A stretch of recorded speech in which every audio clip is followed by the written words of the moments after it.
Maths 10.3 CBSE के हम previous year questions कर रहे हैं जो 2025 से 2019 तक आए हैं।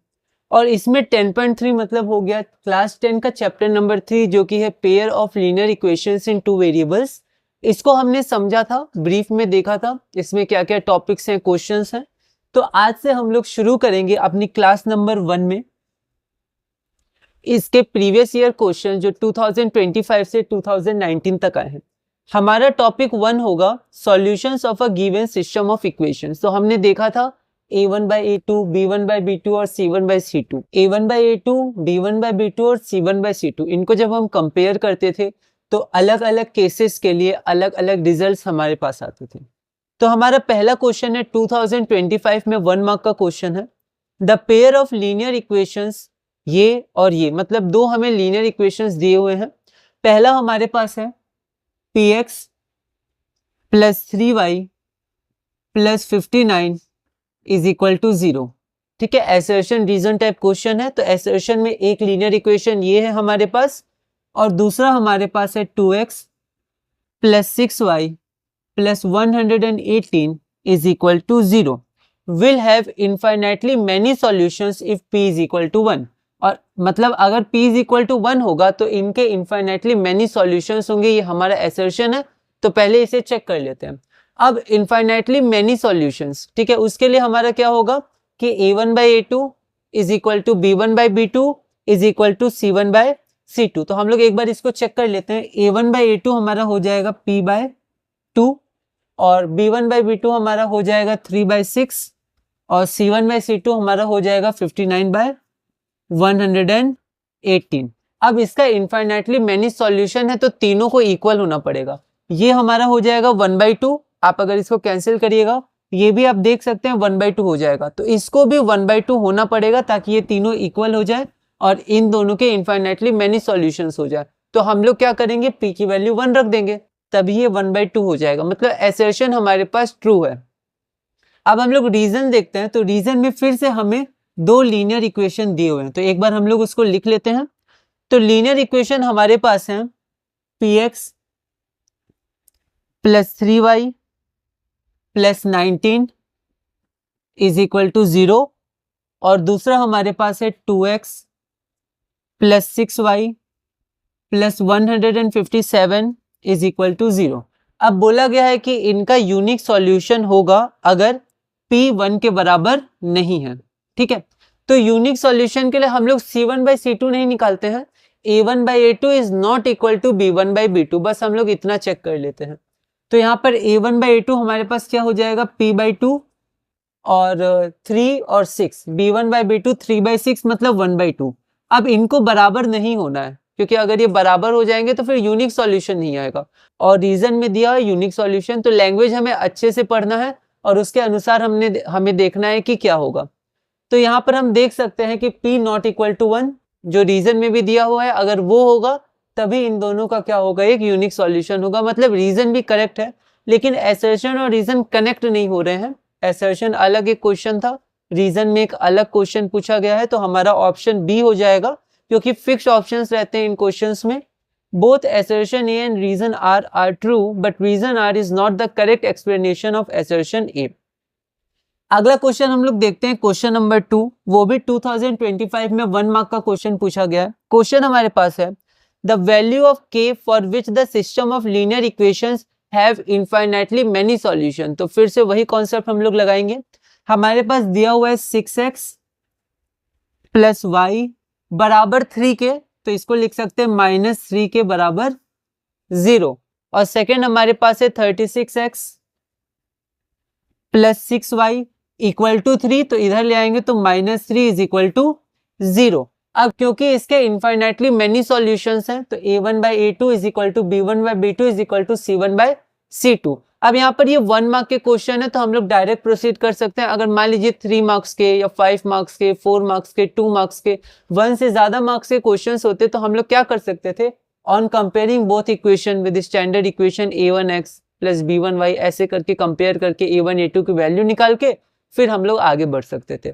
पर ये 1 मार्क का क्वेश्चन है तो यहाँ पर हम लोग देखते हैं कि देखिए 6/36 1/6 और ये 1/6 और ये -3k/-3, तो हम लोग डायरेक्ट 1/6 लिख सकते हैं, -3k/-3। यहाँ मैं डायरेक्ट सॉल्व कर रहा हूँ, बाकी मैंने थोड़ा सा इसको सॉल्व किया है, हम लोग अभी PDF में देखेंगे। तो यहाँ पर माइनस माइनस कैंसिल हो जाएगा, या हम बोल सकते हैं प्लस हो जाएगा, फिर 1/6 और 3k/3, तो ये 3 भी कैंसिल, तो k की वैल्यू डायरेक्ट हमारे पास क्या आ गई, 1/6 आ गई, k की वैल्यू 1/6 हो गई। ठीक है, आप जनरली हम लोग कैंसिल करके दिखाते नहीं है, है ना, तो मैंने बिना कैंसिल किए k की वैल्यू 1/6 लिखी है, जो ऑप्शन नंबर बी हो जाएगा। बाकी कैसे आपको लिखना है, मॉडिफाई करके आप आंसर लिख सकते हैं अपनी तरह से। अगला क्वेश्चन हमारे पास है, system of two linear equations in two variables is inconsistent. तो यहाँ पर एक वर्ड आया इनकंसिस्टेंट, अभी तक आया था unique solution, infinitely many solution, तो एक आता है हमारे पास कंसिस्टेंट और इनकंसिस्टेंट। कंसिस्टेंट क्या होते हैं, जिनके सॉल्यूशन होते हैं, उसके दो पार्ट होते हैं, इनफाइनाइटली मेनी सॉल्यूशन या यूनिक सॉल्यूशन, और एक होता है इनकंसिस्टेंट, मतलब उसके कोई सॉल्यूशन नहीं होंगे। ठीक है, तो यहाँ पर हमारे पास क्वेश्चन है 2025 में 1 मार्क का, A system of two linear equations in two variables is inconsistent। ठीक है, वो inconsistent है if the lines in the graph, तो अब ग्राफ में, तो हमें पता है ग्राफ में वो क्या करेंगे, इंटरसेक्ट ही नहीं करेंगे, पैरेलल हो जाएंगे। तो a system of linear equations, a system of two linear equations in two variables is inconsistent if the lines in the graph is parallel। Option number B, option B आप लिख दीजिएगा। अगला question हमारे पास है, the value of p for which the equation this and this has infinitely many solutions। तो फिर से हमारे पास एक इक्वेशन दी हुई है, एक और दी हुई है, दो इक्वेशन दी गई हैं, इनफाइनाइटली मेनी सॉल्यूशन है, तो a1/a2 बराबर b1/b2 बराबर c1/c2। तो यहाँ से हम लोग p की वैल्यू निकाल लेंगे, हमारा p² आ जाएगा 36। तो जब हम लोग रूट लेंगे तो रूट में प्लस माइनस लेते हैं इक्वेशन में, और अगर सिर्फ पूछा जाए 36 का रूट क्या होता है, तो हम लोग +6 बोलते हैं। ठीक है, हम लोग +6 बोलेंगे, पर जब हम लोग सॉल्यूशन में सॉल्व करेंगे तो हम लोग -6 भी उसमें इंक्लूड करेंगे। ठीक है, तो यहां पर हमारे पास ये हो गया, सिमिलर क्वेश्चन था। लेकिन इस क्वेश्चन में एक बात और है, इस क्वेश्चन को एक बार हम लोग देख ही लेते हैं। तो क्वेश्चन हमारे पास क्या है, px + 3y = p - 3, ये हमारे पास एक इक्वेशन है, और दूसरा इक्वेशन है 12x + py = p। अब ये दो इक्वेशन है और बोला गया है कि इनके इनफाइनाइटली मेनी सॉल्यूशन है। तो यहां पर हम लोग इसको अगर इधर ले आएंगे तो ये माइनस हो जाएगा =0, इसको भी इधर ले आएंगे तो यहाँ पर ये माइनस हो जाएगा =0। अब क्योंकि इसके इनफाइनाइटली मेनी सॉल्यूशन है, तो यहाँ पर a1/a2 मतलब p/12 = b1/b2 मतलब 3/p = c1/c2, तो -p - 3/-p। अब इसमें हम लोग थोड़ा ध्यान देंगे, यहाँ पर हमारे पास यहाँ p है, यहाँ p है, यहाँ p है। ठीक है, तो हम लोग इन दोनों को पहले सॉल्व करते हैं। तो ये हो जाएगा p × p, p² = 12 × 3 that is 36। तो यहाँ से हमारे पास p की वैल्यू आ जाएगी रूट प्लस माइनस के संग, तो +6। अब यहाँ पर एक ऑप्शन दिया हुआ है +6, लेकिन ये हमारा सही ऑप्शन नहीं। ऐसा क्यों? ऐसा इसलिए क्योंकि अभी एक इक्वेशन और बची है, तो आपको ध्यान देना है, इसमें आपको ये भी इक्वेशन सॉल्व करना है। तो हम लोग एक बार इस इक्वेशन को और सॉल्व कर लेते हैं। तो यहाँ पर हम लोग इन दोनों को ही ले लेते हैं, कोई दिक्कत नहीं है। तो यहाँ पर हमारे पास हो जाएगा -3p, ठीक है, और इधर हो जाएगा बराबर -p, तो -p², और यहाँ माइनस टाइम्स माइनस प्लस, और p है तो 3p + 3p। ठीक है, तो यहाँ पर बस अब हमें इसे सॉल्व करना है। तो यहाँ पर हम देख सकते हैं p² - 6p = 0, p को कॉमन ले लेंगे तो p - 6 = 0, तो p की वैल्यू या तो 0 आएगी या फिर 6 आएगी। अब 0 तो आ नहीं सकती, क्योंकि हम लोग देख सकते हैं यहाँ पर हमारे इक्वेशन में -3/p था, मतलब डेनोमिनेटर में p था, -3/p, तो 0 तो आएगा नहीं डेनोमिनेटर में, तो यहाँ पर p की वैल्यू 6 हो जाएगी। तो एक जगह हमारे पास p की वैल्यू 6 हो गई, एक बार +-6, तो इंटरसेक्शन लेंगे, मतलब कॉमन लेंगे, तो कॉमन हमारे पास क्या है, तो +6 है, तो आंसर +6 ओनली होगा। तो ये अच्छा क्वेश्चन है, थोड़ा आपको ये ध्यान देना है इसमें। अगला क्वेश्चन हम लोग देखते हैं, the given system of equations, दो हमारे पास गिवन सिस्टम ऑफ इक्वेशन दिए हुए हैं, हैज, उनके पास यूनिक सॉल्यूशन है कि 2 सॉल्यूशन है कि नो सॉल्यूशन या इनफाइनाइट सॉल्यूशन है। तो यहाँ पर दोनों हमारे पास x और y में अलग अलग इक्वेशन दिए हुए हैं, ठीक है। तो यहाँ पर हमारे पास दिया हुआ है 2x + 1 = 0 और 3y - 5 = 0। अब आप इसको अलग तरीके से बना सकते हैं, जैसे यहाँ पर y का कोएफिशिएंट 0 हो गया, यहाँ पर x का कोएफिशिएंट 0 हो गया, ऐसे करके भी आप देख सकते हैं। या फिर देखिए यहाँ से एक x की डायरेक्ट वैल्यू निकल जाएगी -1/2, यहाँ से y की डायरेक्ट वैल्यू निकल जाएगी 5/3। तो यहाँ पर आप इसको यूनिक सॉल्यूशन बोल सकते हैं, ठीक है। तो आप इस क्वेश्चन को देख सकते हैं और आप कैसे बना सकते हैं। यहाँ पर मैंने डायरेक्ट x की वैल्यू, y की वैल्यू निकाल के system has a unique solution. अगला क्वेश्चन हमारे पास है द सिस्टम ऑफ इक्वेशन। फिर से हमारे पास दो इक्वेशन दी गई है और बोला गया है कि उसके कितने सॉल्यूशन है। तो यहाँ पर फिर से वैसे ही क्वेश्चन है, एक बार है x + 5 = 0 और एक बार है 2x - 1 = 0, ठीक है। तो यहाँ पर देखिए x की वैल्यू यहाँ से आ जाएगी -5, लेकिन यहाँ से x की वैल्यू 1/2 आ जाएगी। तो एक ही के लिए x की अलग अलग वैल्यूज आ गई, मतलब ये क्या हो जाएगा, यहाँ पर आपका नो सॉल्यूशन हो जाएगा। तो एक बार -5 आ गई और x की वैल्यू वहीं पर 1/2 भी आएगी, एक ही x की अलग अलग वैल्यू सेम क्वेश्चन में, ठीक है। तो यहाँ पर नो सॉल्यूशन हो जाएगा, ठीक है। अगला हम लोग देखते हैं अगला क्वेश्चन। अब इसको आप ग्राफ से भी एक बार देख सकते हैं ना, आप ग्राफ से भी, जैसे आप 11th में जाइएगा तो फिर कोऑर्डिनेट ज्योमेट्री और कंपटीशन वगैरह में ग्राफ बहुत इंपॉर्टेंट हो जाते हैं, लेकिन यहाँ पर हम लोग बहुत ही ब्रीफ में इसको देख रहे हैं। अगला क्वेश्चन है the system of equations y + a = 0 and 2x = b। तो फिर से सिस्टम ऑफ इक्वेशन 2025 का क्वेश्चन है, y + a = 0 और उसके बाद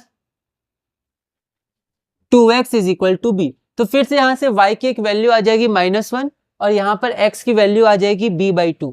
तो b/2 और -a वो सॉल्यूशन हो जाएगा, तो इसलिए हम लोग इसको यूनिक सॉल्यूशन कह सकते हैं। अच्छा, यहाँ पर यूनिक सॉल्यूशन नहीं है, क्वेश्चन है कि क्या सॉल्यूशन है। तो x की वैल्यू क्या होगी, b/2। तो पहले x कोऑर्डिनेट लिखते हैं एब्सिसा और उसके बाद y की वैल्यू -a, तो यहाँ पर -a लिख देंगे। तो b/2 - a is the solution, option number C हो जाएगा। तो इसी के साथ हमने कुछ बेसिक क्वेश्चंस देखे इस क्लास में, क्लास नंबर 1 में। क्लास नंबर 2 में हम लोग और भी कुछ क्वेश्चंस देखेंगे और अपने अगले टॉपिक की तरफ चलेंगे, सॉल्यूशन ऑफ लीनियर इक्वेशंस। तो सब्स्टिट्यूशन मेथड होता है, एलिमिनेशन मेथड होता है। तो यहाँ पर मेथड तो दिया नहीं है, तो हम लोग उसको देखेंगे कैसे हम लोग अलजेब्राइकली सॉल्व कर सकते हैं और धीरे धीरे अपने चैप्टर में आगे बढ़ेंगे। तो हम लोग अपनी पहली क्लास देखते हैं। हमारा टॉपिक है solution of a given system of equations. 2025 में क्वेश्चन था, असर्शन में the pair of linear equations this and this will have infinitely many solutions if p = 1, और इन दोनों इक्वेशन का यूनिक सॉल्यूशन होगा अगर p ≠ 0 होगा। तो यहाँ पर हमने देखा a1/a2, b1/b2, c1/c2। तो यहाँ से हम देख सकते हैं 1/2 आना चाहिए इन्फाइनाइटली मैनी सॉल्यूशंस के लिए। तो यहाँ पर हमारा p 1 होना चाहिए। तो असर्शन तो हमारा सही है, p यहाँ 1 होगा। रीज़न में हम लोग को c1/c2 निकालने की ज़रूरत नहीं है, क्योंकि a1/a2 ≠ b1/b2, बस इतना सफिशिएंट है। c1/c2 इक्वल हो भी सकता है, नहीं भी हो सकता है, c1/c2 हमें नहीं निकालना है, तो इसलिए यहाँ पर मैंने कैंसिल कर दिया। तो हमें एग्जैक्टली पता होना चाहिए हमें क्या क्या निकालना है। तो a1/a2 ≠ b1/b2, c1/c2 को कंसिडर नहीं करेंगे, तो p ≠ 1। तो दोनों करेक्ट है, असर्शन और रीज़न, लेकिन ये दोनों कनेक्टेड नहीं है, अलग अलग क्वेश्चन है, तो ऑप्शन बी हो जाएगा। आप पूरा लिख सकते हैं और कुछ कुछ आप शो कर सकते हैं। अगला क्वेश्चन है the value of k for which the given system of equations, ये दोनों इन्फिनिटली मैनी सॉल्यूशंस 2025 में आया था। तो यहाँ पर फिर से a1/a2, b1/b2, c1/c2। तो हमने ये इक्वेशन ले लिया और यहाँ पर आप देख सकते हैं k की वैल्यू हमारे पास 1/6 आ गई, ठीक है। तो यहाँ पर आप 6/36 भी कर सकते थे, 36/6 भी कर सकते थे, कोई दिक्कत नहीं है ना, 1/6 आ जाएगा आंसर। अगला क्वेश्चन है system of 2 linear equations in 2 variables is inconsistent. तो इनकंसिस्टेंट तब होगा जब उसका ग्राफ पैरेलल होगा, ठीक है। डायरेक्ट क्वेश्चन था 2025 में, तो आप लैंग्वेज के साथ लिख दीजिएगा। अगला हमारे पास है the value of p for which the given system of equation has infinitely many solution. अच्छा क्वेश्चन है, इसको थोड़ा ध्यान से देखेंगे। तो यहाँ पर देखिए +-6 भी ऑप्शन है। तो यहाँ पर हम लोग देख सकते हैं यहाँ 2 इक्वेशन हमारे बन जाएंगे, ठीक है। तो एक बार p निकालेंगे तो +-6 आ जाएगा, एक बार निकालेंगे तो 0 और 6 आ जाएगा। 0 तो हमारा होगा नहीं, ठीक है, तो 6 हो जाएगा। तो यहाँ पर p हमारा क्या हो जाएगा, सिर्फ 6, यहाँ से 6 और यहाँ से +-6 दोनों, तो इंटरसेक्शन 6 हो जाएगा, ठीक है। 11th में हमें अच्छे से इंटरसेक्शन के बारे में पढ़ने से बहुत सारे क्वेश्चंस आएंगे जिसमें अलग अलग वैल्यूज़ आएंगी वेरिएबल्स की, एक ही वेरिएबल की, तो हमें जो इंटरसेक्शन है कॉमन वैल्यूज़ है उनको सेलेक्ट करना होगा। The system of equations this and this has, तो यहाँ से हम लोग डायरेक्ट x की वैल्यू y की वैल्यू निकाल सकते हैं, तो यहाँ पर यूनिक सॉल्यूशन हो जाएगा 2025 1 मार्क का है, ठीक है। तो x की वैल्यू -1/2, y की 5/3, थोड़ा सा हम लोग ध्यान देंगे ताकि कट ना हो, और हम लोग लिख सकते हैं the system of equations have unique solution. अगला क्वेश्चन है the system of equations x + 5 = 0 and 2x - 1 = 0 has, तो फिर से यहाँ देख सकते हैं x की यहाँ -5, लेकिन यहाँ x की 1/2 हो जाएगी, तो ऐसा क्या हो जाएगा हमारा, फिर नो सॉल्यूशन हो जाएगा यहाँ पर, ठीक है। एक बार x -5 है और एक बार x 1/2 है। अगर हम लोग ग्राफ में भी देखें तो x की अलग अलग ग्राफ बनेगी, पैरेलल बनेगा, ठीक है।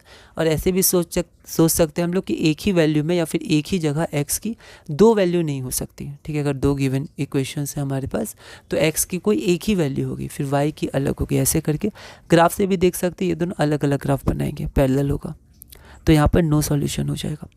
अगला हमारे पास है the system of equations this and this has, तो इसका पॉइंट निकालना है, तो y -1 और x b/2, तो हम लोग पहले लिखते हैं x, तो हम लोग b/2 पहले लिखेंगे और फिर y कोऑर्डिनेट -a, तो c आंसर हो जाएगा।